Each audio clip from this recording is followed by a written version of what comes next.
교회력으로 오늘부터 4주 동안이 강림절기입니다. 강림, 내려오시고 임하시는 절기라는 뜻이죠. 다른 이름으로는 대강절, 내려오심을 기다리는 절기라고도 부르고, 대림절, 임하심을 기다리는 절기라고도 부릅니다. 성탄을 기다리며 보내는 이 4주간의 시간을 의미하죠. 그리스도교 역사상 전통적으로 이 절기에는 촛불을 밝히면서 성탄절을 기다려왔습니다. 이 4주 동안 매주일 하나씩 초를 더해가면서 기다림도 더해가는 절기로 지켜온 것이죠. 오늘도 첫 번째 초를 밝혔습니다. 여러분에게도 이 4주 강림절기가 구원자로 오신 예수 그리스도를 다시 기억하는 절기, 그리고 다시 오실 주님에 대한 믿음을 날마다 더해가는 절기가 되실 수 있기를 주님의 이름으로 축복합니다. 예수님보다 약 6개월 정도 먼저 태어났던 사람, 그리고 예수님의 공생애가 시작되기 이전에 천국이 왔음을 선포하면서 사람들이 회개하도록 했던 사역자가 있습니다. 바로 세례 요한이죠. 오늘 본문은 이 요한이 어떻게 태어나게 되었는지에 대한 배경을 우리에게 소개해 줍니다. 요한의 아버지 사가랴는 아비야 반열에 속하는 제사장이었고, 어머니 엘리사벳 역시 아론의 자손으로, 이 두 사람은 주님의 계명과 규례를 따라서 흠이 없는 사람들이었습니다. 다만 이 부부에게는 오랫동안 자식이 없었습니다. 두 사람은 자식이 없는 채로 나이가 들어가고 있었죠. 이스라엘 각 지역에 흩어져서 살아가던 제사장들은 자신의 순서가 되면 예루살렘으로 와서 그 직무를 행했습니다. 마침 사가랴도 차례가 되어서 성전을 찾게 됩니다.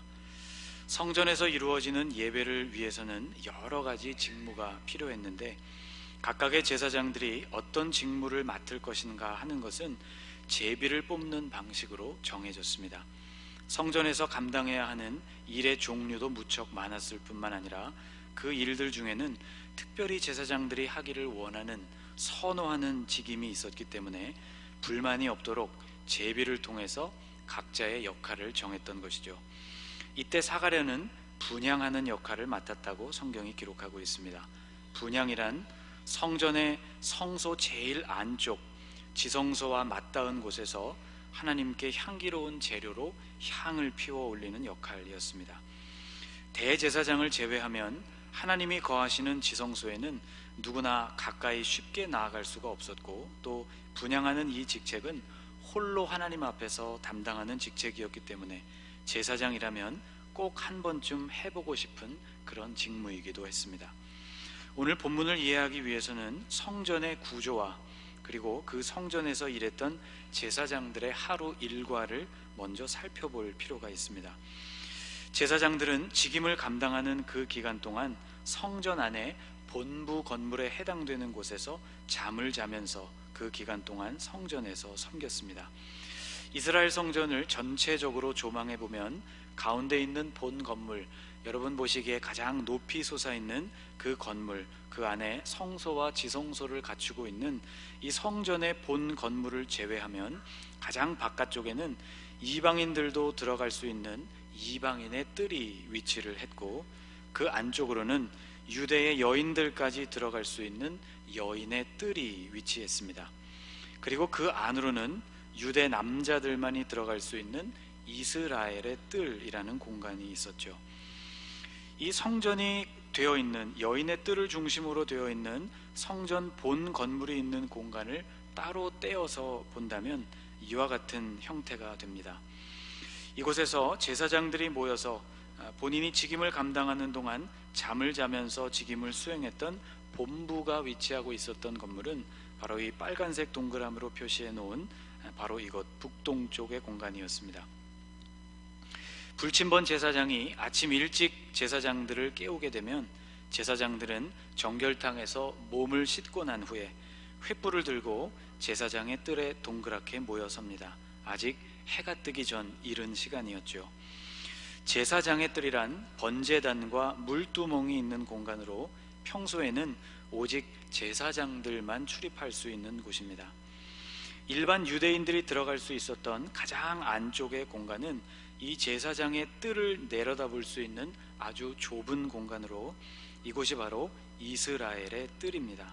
이곳에는 유대인, 특별히 남자들만 출입할 수 있었던 공간입니다. 유대의 여성들이 들어갈 수 있었던 가장 안쪽의 공간은 아까 설명드린 대로 여인의 뜰이었죠. 이 공간은 바로 제사장의 뜰과 그리고 여인의 뜰을 구분하는 그 공간 사이에는 니카노르 문, 니카노르 게이트라고 불리우는 출입구가 그 경계를 이루었습니다. 이른 새벽 횃불을 들고 제사장의 뜰에 모인 제사장들은 거기서 첫 번째 제비를 뽑게 됩니다. 이 첫 번째 제비에서 선택된 제사장은 제단을 정리하고 새로운 땔감을 제단에 공급하는 역할을 맡게 됩니다. 제비에 당첨된 제사장은 그 즉시로 밖으로 나아가서 물두멍에서 손과 발을 씻고는 전날 제사를 드리면서 생긴 제단의 재를 정리해서 버리고, 그리고 흠이 없는 새로운 나무를 받아다가 번제단 위에 올려놓는 일을 맡게 됩니다. 남은 제사장들은 곧바로 두 번째 제비를 뽑게 됩니다. 두 번째 제비로 선택된 제사장은 함께 일할 12명의 제사장을 선택하게 되는데, 이 12명의 임무는 번제단에 올릴 제물을 손질해서 준비하는 일, 그리고 성소 내부를 정리하는 역할을 각각 나누어 맡았습니다.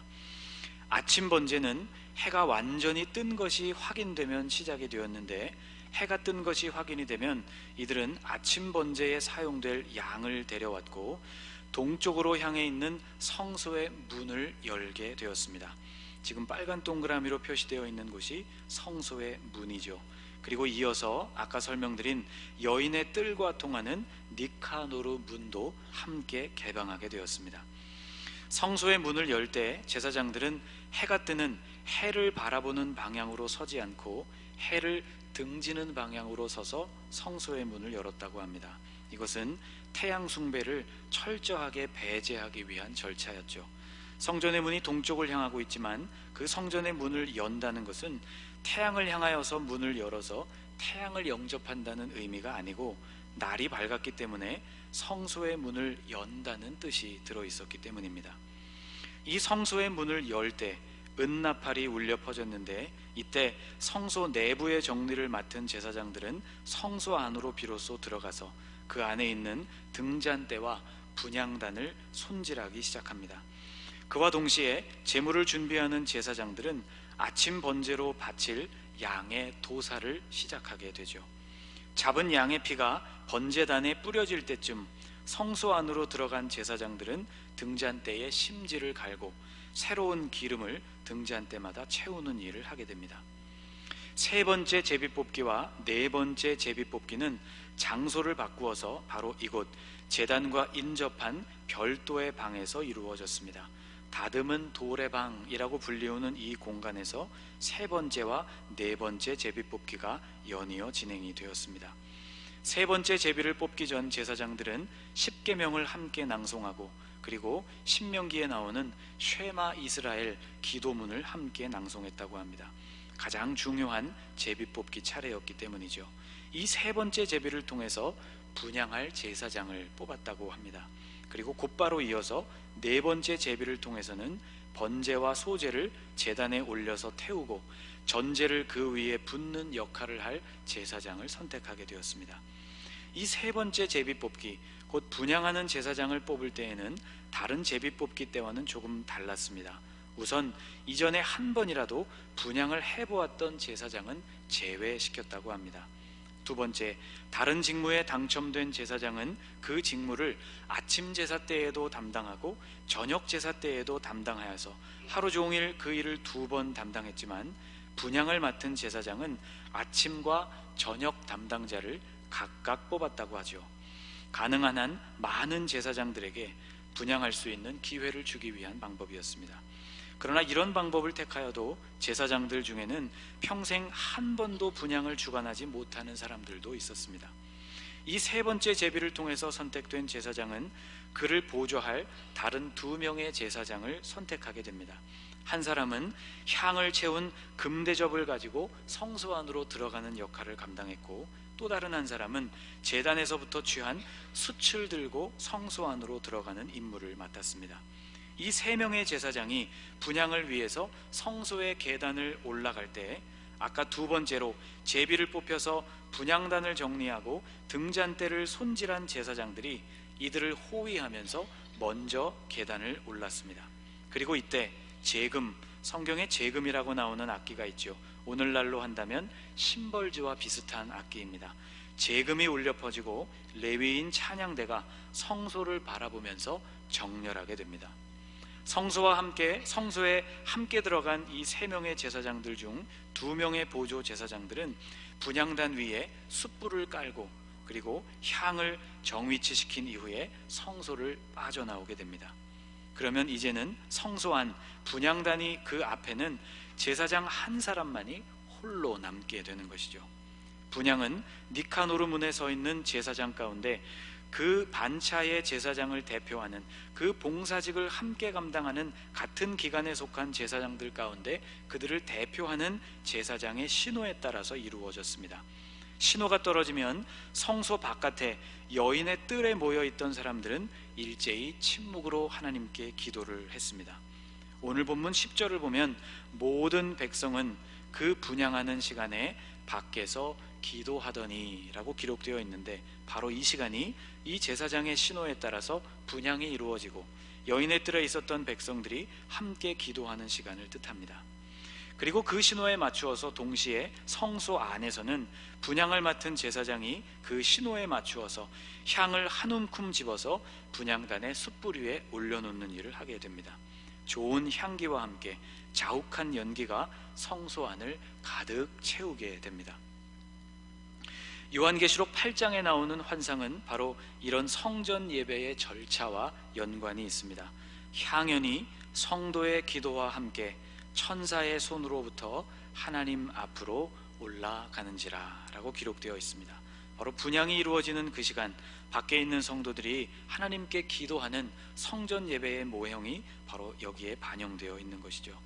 향을 피우는 그 시간 여인의 뜰에 있는 모든 사람들은 대개 전통적인 유대의 기도 방식을 따라서 두 손을 하늘로 들고 침묵 가운데 하나님께 기도를 드렸습니다.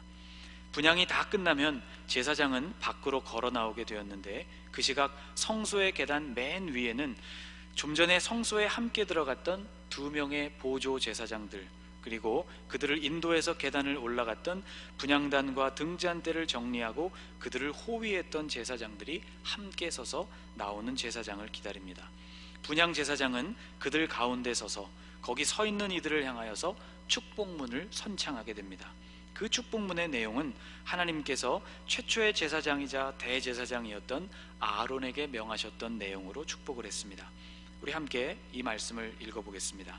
여호와는 내게 복을 주시고 너를 지키시기를 원하며 여호와는 그의 얼굴을 내게 비추사 은혜 베푸시기를 원하며 여호와는 그 얼굴을 내게로 향하여 드사 평강 주시기를 원하노라. 아멘. 오늘날 축도에도 많이 사용되어지는 제사장의 축복 기원이죠. 이 축복문 선포가 끝남과 동시에 아까 네 번째 제비를 통해서 선택된 제사장들이 번제단 위에 비로소 번제물과 소제물을 올려서 태우고 전제를 붓는 절차가 이어지게 됩니다. 오늘 본문의 사건이 있었던 그날 사가랴는 바로 이런 절차를 따라서 성소 안으로 들어가게 되었고 거기 분향단 위 숯 위에 향을 뿌려서 연기를 냈을 것입니다. 그리고 마침 그때에 성소 안에 사가랴 혼자 머물고 있었던 그때에 가브리엘 천사가 나타났던 것이죠.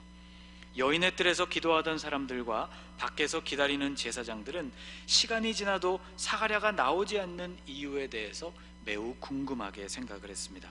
21절에 이렇게 되어 있죠. 백성들이 사가랴를 기다리며 그가 성전 안에서 지체함을 이상히 여기더라. 그리고 밖으로 사가랴가 나왔는데 밖으로 나온 사가랴가 방금 설명드린 대로 제사장의 축복문을 선창해야만 했었지만 말 못하는 사람이 되었기 때문에 할 수가 없었습니다. 22절을 보면 그가 나와서 그들에게 말을 못하니 백성들이 그가 성전 안에서 환상을 본 줄 알았더라. 그가 몸짓으로 뜻을 표시하며 그냥 말 못하는 대로 있더니 라고 했습니다. 아마 내가 말을 할 수 없게 되었으니 누군가 제사장의 축복문을 대신 선창해 주었으면 좋겠다고 몸짓으로 이야기했는지도 모르죠. 아마도 그날 제사장의 축복문은 할 수 없이 다른 제사장이 선창을 해야만 했을 것입니다. 제사장으로 살아온 평생 동안 분향하는 일을 맡게 되었다는 것은 사가랴에게 있어서는 대단한 영광이었습니다. 그리고 성소 안에서 하나님의 천사, 주님의 사자인 가브리엘을 만났다는 사실도 그에게는 엄청나고 대단한 일이었죠. 거기다가 이 가브리엘이 그에게 전해준 소식은 사가랴의 평생 동안 기도하며 기다려오던 기도의 응답이었습니다. 바로 아들을 약속받는 그러한 순간이었기 때문이죠. 천사가 그에게 이르되 사가랴여 무서워하지 말라. 너의 간구함이 들린지라. 내 아내 엘리사벳이 내게 아들을 낳아주리니 그 이름을 요한이라 하라. 좋은 소식이 계속해서 겹쳐서 사가랴에게 일어나고 있었지만, 그런데 무슨 일이었는지 사가랴는 거의 아무 말도 하지를 못했습니다. 오늘 본문을 보면 가브리엘은 사가랴에게 이런저런 이야기들을 전해주고 있지만 사가랴는 오직 18절에서 짧게 가브리엘에게 대답할 뿐이었습니다. 그리고 짧게 전한 그 말은 안타깝게도 불신으로 가득한 말이었죠. 사가랴가 천사에게 이르되 내가 이것을 어떻게 알리요? 내가 늙고 아내도 나이가 많으니이다. 모든 것이 감사할 상황이었습니다. 분향을 하는 직임을 맡은 일, 거기에서 주의 사자를 만난 것, 그리고 그로부터 자식에 대한 응답을 받은 일, 이 모두가 감사하고 감격해야만 할 상황이었던 것이죠. 그런데 아멘 할렐루야를 외쳐도 시원치 않을 이 상황에서 사가랴는 어떻게 이 일이 되겠느냐고, 나와 내 아내가 나이가 이렇게 많은데 어떻게 그 일이 가능하겠느냐고 대답을 했습니다. 철저한 불신앙을 보인 셈이었죠. 결국 사가랴는 이 불신앙의 대가로 요한이 태어나는 날까지 말을 할 수 없는 신세가 되고 말았습니다. 그런데 우리는 오늘 본문에서 왜 하나님께서 불순종하고 믿음이 없었던 사가랴에 대해서 그토록 하나님께서 사가랴를 계속해서 배려하셨을까를 생각해 보게 됩니다. 사가랴는 믿지를 못했을 뿐만 아니라 적극적으로 어떻게 그런 일이 이루어지겠느냐고 반문했습니다. 하나님은 이런 불신앙의 대답을 들으셨지만 그의 입을 막으셨을 뿐 요한을 태어나게 하시려는 그 계획을 계속해서 진행해 나가셨다는 것이죠.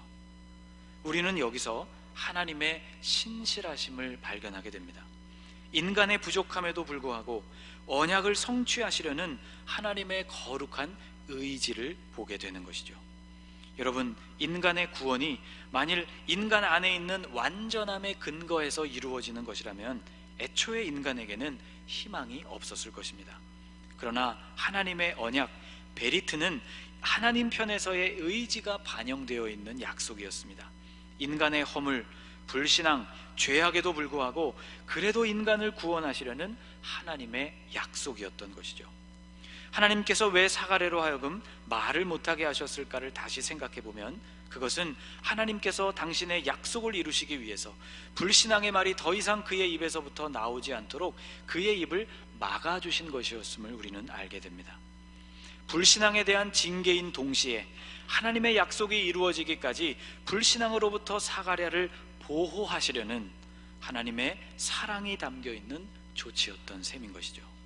침묵의 시간을 보내면서 사가랴는 본인의 불신앙을 되돌아보게 되고 아내의 임신을 지켜보게 되고 그리고 태에서 자라나는 새 생명을 보면서 하나님의 약속이 얼마나 신실하신지를 계속해서 깨달아 갔을 것입니다. 여러분, 요한은 그저 평범한 한 사람이 아니었습니다. 사가랴와 엘리사벳, 그의 부모에게 기쁨을 주고 대를 이어서 제사장이 되어서 하나님을 섬기는 일, 그 이상의 사명이 요한에게는 있었습니다. 그것은 그리스도의 길을 예비하는 사명이었죠.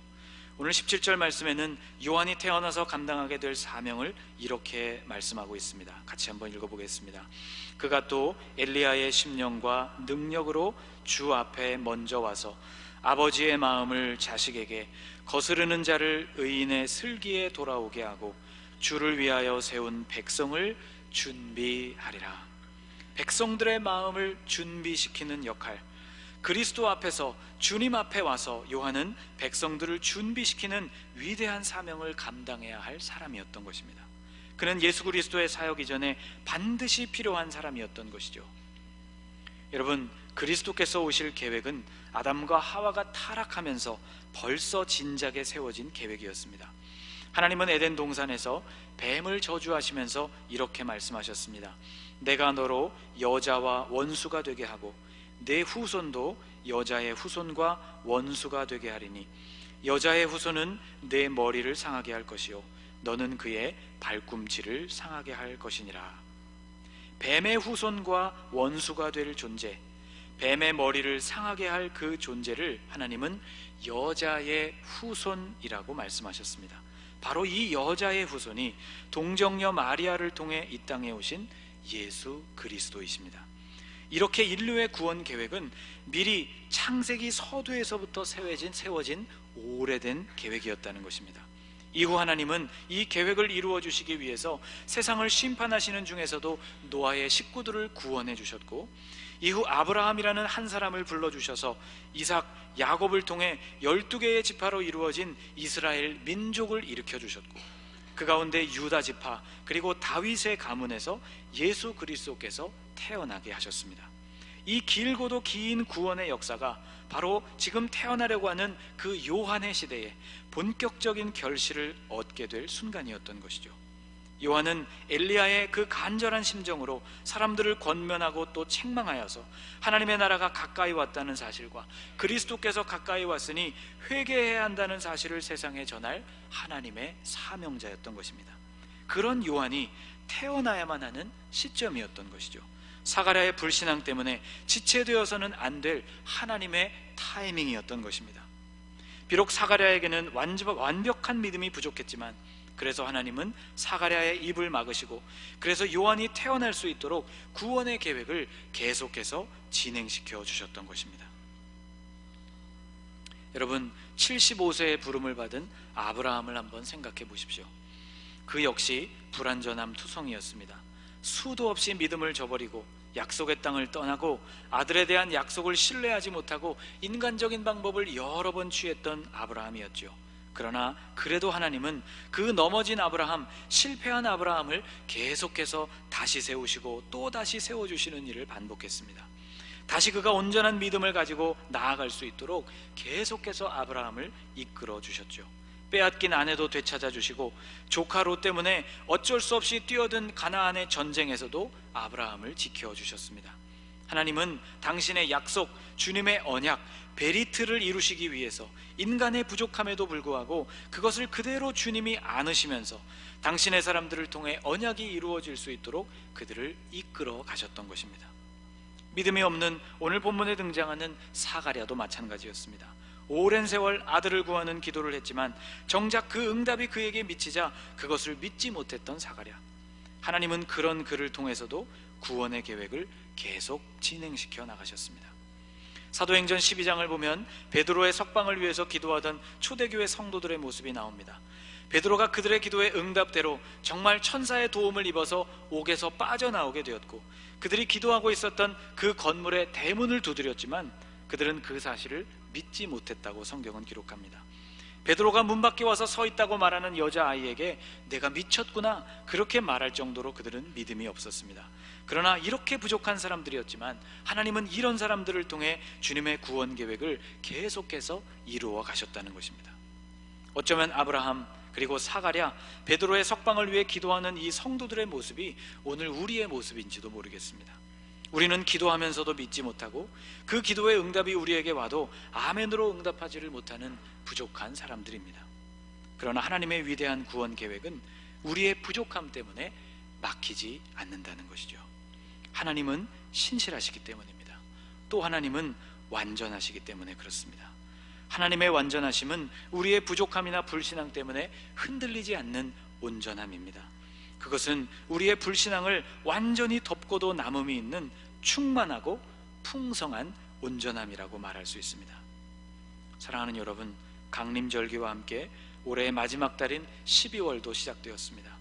불신앙 속에서 허덕이는 한 해였는지도 모르겠습니다. 믿음의 길이 어디인지를 찾지 못했거나 혹은 그것을 우리가 알아도 감히 그 믿음의 길을 따라서 걷지 못했던 2017년도였는지도 모르겠습니다. 오랫동안 기도해 온 것이 드디어 우리의 눈앞에 응답으로 다가와도 사가랴처럼 어떻게 그런 불가능한 일이 일어날 수 있겠느냐고 우리가 되물었는지도 모르겠습니다. 여러분, 그러나 오늘 하나님의 신실하심을 기억하실 수 있기를 축복합니다.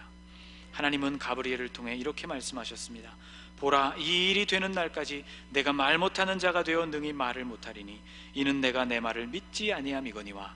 여기까지는 부정적인 말이죠. 그러나 이후에 이렇게 말씀합니다. 때가 이르면 내 말이 이루어지리라. 때가 이르면 내 말이 이루어지리라. 사가랴는 온전히 믿지 못했지만 하나님은 당신의 때가 이르게 되면 당신의 약속과 그 말씀을 이루어 주시겠다고 선언하고 계십니다. 하나님은 불신앙을 잠재우기 위해 사가랴의 입을 닫으셔서라도 때가 이를 때 당신의 약속이 성취되게 하셨습니다. 여러분, 하나님은 약속하시고 성취하시는 분이십니다. 이 하나님의 신실하심을 온전히 의지하시는 강림절기가 되실 수 있기를 주님의 이름으로 축복합니다. 기도하겠습니다. 하나님을 가장 가까이에서 섬기며 분향하는 특권을 누렸던 사가랴, 가브리엘을 통해 반갑고 복된 소식을 들었던 사가랴였지만 그 순간 그 응답을 부정했던 그의 모습을 보았습니다. 그러나 주님은 그의 부족함에도 불구하고 하나님의 구원 계획을 계속해서 이루어 가신 것을 보았습니다. 불신앙의 말이 나오는 그의 입술을 닫으셔서라도 믿음의 역사가 계속될 수 있도록 그를 이끌어가는 하나님의 의지를 보았습니다. 주님, 약속하신 것을 반드시 이루시는 하나님의 신실하심을 보게 하시니 감사합니다. 불신앙과 허물로 가득한 오늘 우리에게도 동일한 은혜를 주실 주님이심을 믿습니다. 기도하면서도 믿지 못하는 우리, 기도의 응답 앞에서도 여전히 불신하는 우리의 믿음 없는 입술을 닫으시고 주님의 역사를 이루어 주옵소서. 주님의 역사가 완성되는 그날 사가랴와 같이 우리의 입술이 열려서 신실하신 주님을 찬양할 수 있기를 소망합니다. 하나님, 주님의 신실하심을 이 강림절기에 온전히 의지하며 살아가는 하나님의 자녀들이 되게 하여 주셔서 온갖 환난과 고난을 믿음으로 극복하고 신실하신 주님이 우리를 여전히 이끌고 계심을 믿고 의지하며 승리하는 하나님의 백성들이 되게 해 주옵소서. 예수님의 이름으로 기도하옵나이다. 아멘.